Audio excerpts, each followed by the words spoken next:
this week. Let's check it out. Hi, my name is Mr. Martin, and you're watching WTV. Hi guys, happy Wednesday and welcome back. Today we are going to talk about tongue twisters. That's right, tongue twisters. Tongue twisters is a great way to warm up before an audition, a performance, or a public speaking event. So these tongue twisters are for middle school to high school. And there are some more complicated ones for adults, but if you are just starting out, if you're just beginning in acting, these would be great for you too. So a tongue twister is a specific sequence of words whose rapid, repeated punctuation, pronunciation is difficult even for native speakers. Often these are similar words which follow one another but differ in certain syllables. In addition, some tongue twisters are difficult because of their unusual word composition and therefore require a high level of concentration. Some tongue twisters are made for amusement, but on the other hand, professional speakers such as actors, politicians, and television and radio hosts use them for articulation exercises. Also, something to remember. It's not about how fast you can say them, but also how clearly you can say them too. All right, you guys, we're just going to dive right in. So this one, pretty much, everyone has heard before. So it's rubber baby buggy bumpers. We'll try that again. Rubber baby buggy bumpers. Now let's speed it up. Rubber baby buggy bumpers. Rubber baby buggy bumpers. I'm already feeling warmed up. How about you? Let me hear you say it. I'll say it one more time and then you can go next, okay? Rubber baby buggy bumpers. Your turn. Great job. Great job. Also, another one that's very familiar. Red leather, yellow leather. Can you say that? Awesome. Now let's speed it up. Red leather, yellow leather, red leather, yellow leather, red leather, yellow leather. Make sure you're enunciating every syllable to make sure you get your full potential of warm-up. So let's try it again. Red leather, yellow leather, red leather, yellow leather, red leather, yellow leather. Let's hear you do it.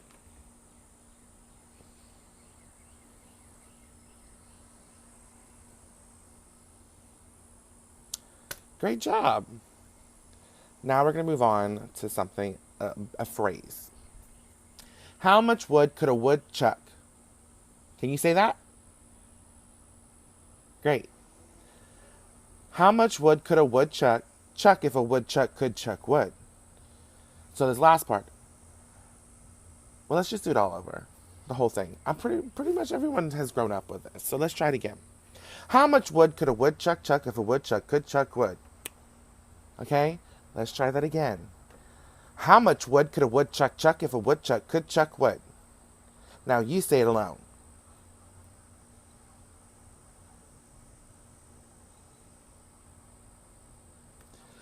Great job.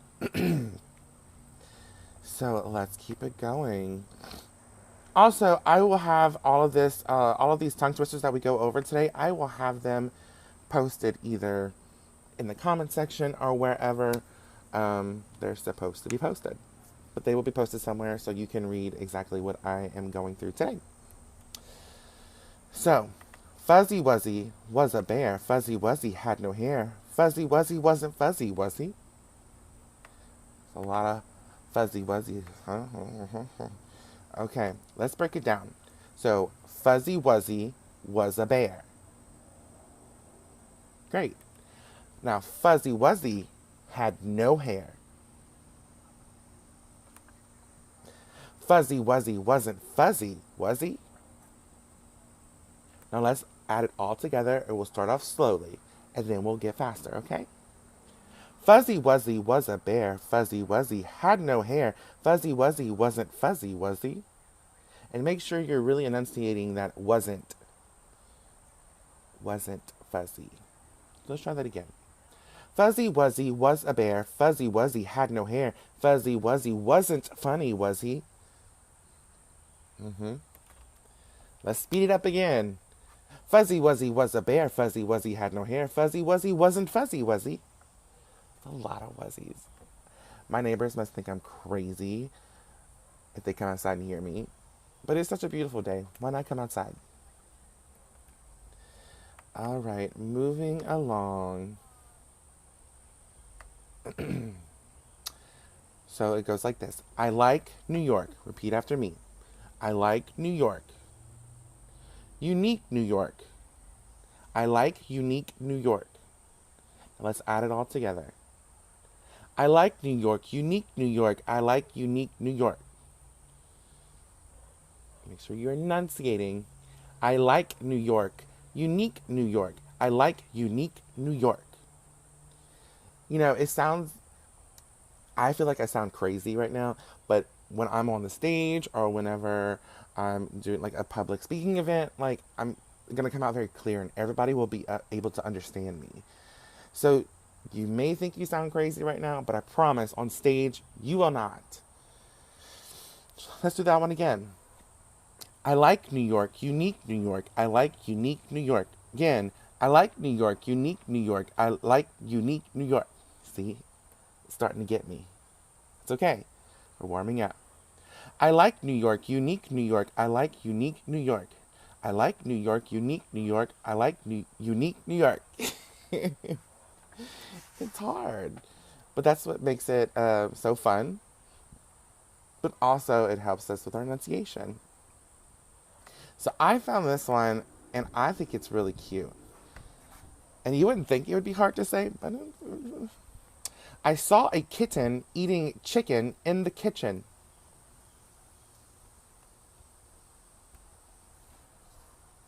Let's try it again. I saw a kitten eating chicken in the kitchen. Now you go. I told you. Make sure you're enunciating all those words, especially kitten, eating, chicken, and kitchen. So let's try it again. I saw a kitten eating chicken in the kitchen. I saw a kitten eating chicken in the kitchen. That one's tough. Alrighty, let's move on. So I'll say it first and then I'll break it down. If two witches were watching two watches, which witch would watch which watch? So we'll break it down in half. If two witches were watching two watches, now you say it. Great. Which witch would watch which watch? All right. So let's put it all together and we'll go slow. If two witches were watching two watches, which witch would watch which watch? Now, let's go a little faster. If two witches were watching two watches, which witch would watch which watch? I think I messed up. Let's try it again. If two witches were watching two watches, which witch would watch which watch? If two witches were watching two watches, which witch would watch which watch? There we go. We got it, finally. Whew. Now, this was not necessarily a sentence or anything like that, but it's big words that all sound the same. It's black background, brown background.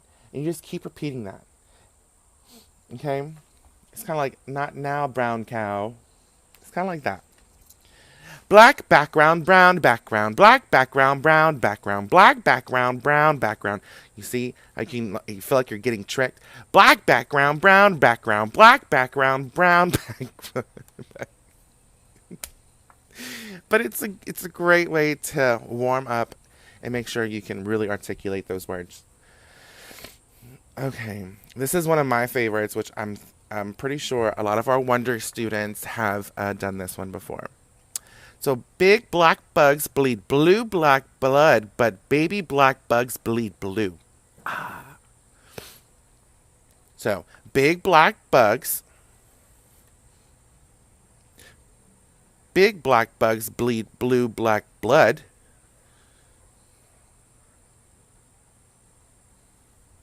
But baby black bugs bleed blue blood.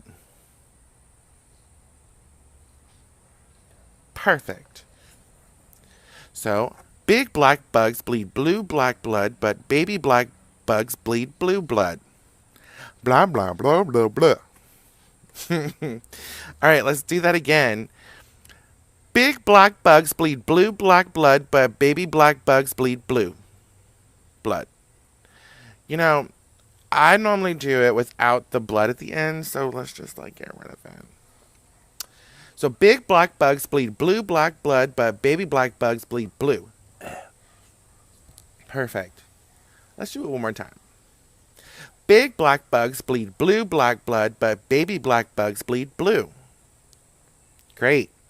All right, guys, this is the big one. I saved the biggest one for last.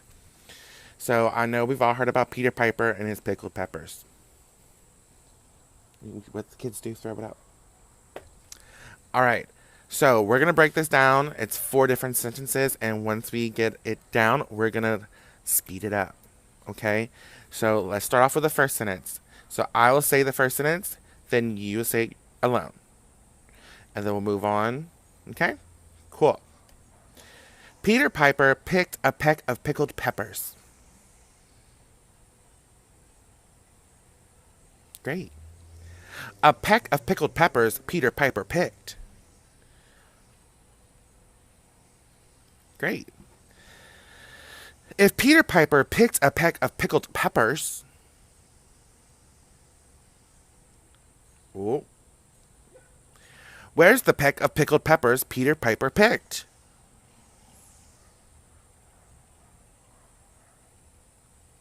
Great job.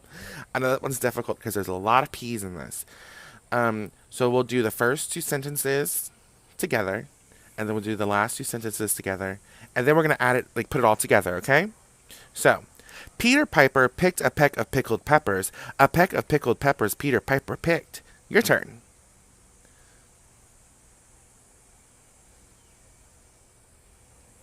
Great. If Peter Piper picked a peck of pickled peppers, where's the peck of pickled peppers Peter Piper picked?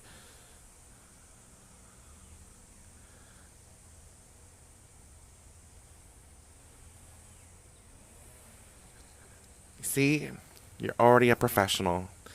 Okay, now let's put it all together.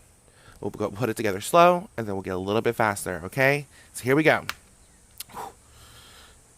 Peter Piper picked a peck of pickled peppers. A peck of pickled peppers Peter Piper picked. If Peter Piper picked a peck of pickled peppers, where's the peck of pickled peppers Peter Piper picked? Whoo! Y'all, we did it. We did it, okay? Let's get it a little bit faster, okay? Let's do it a little bit faster. Peter Piper picked a peck of pickled peppers. A peck of pickled peppers Peter Piper picked. If Peter Piper picked a peck of pickled peppers, where's the peck of pickled peppers Peter Piper picked? I don't know, y'all. We did it. That sounded great. Great job to you. Great job to you. So yeah, that is all for my lesson for today. Like I said earlier, we will have these 10 tongue twisters for you to do at home with your mom or your dad or your brother or sister. I mean, even your dog or your cat. Why not? It's a lot of fun to do. As you saw, I'm not perfect. We're all human. We can't always get it perfect every time we do it. But the more you practice, the more you rehearse. What I was saying before I so rudely cut myself off was the more you practice, the more you rehearse it, the better you get at it. So keep doing it, and you will be a professional tongue twister sayer. I don't know. Anyway, so please make sure you stay tuned. Miss Allison will be on reading us another amazing book. And at 5 o'clock, you have Miss Bree teaching us some more about music. So we'll see you soon, guys. Have a great day.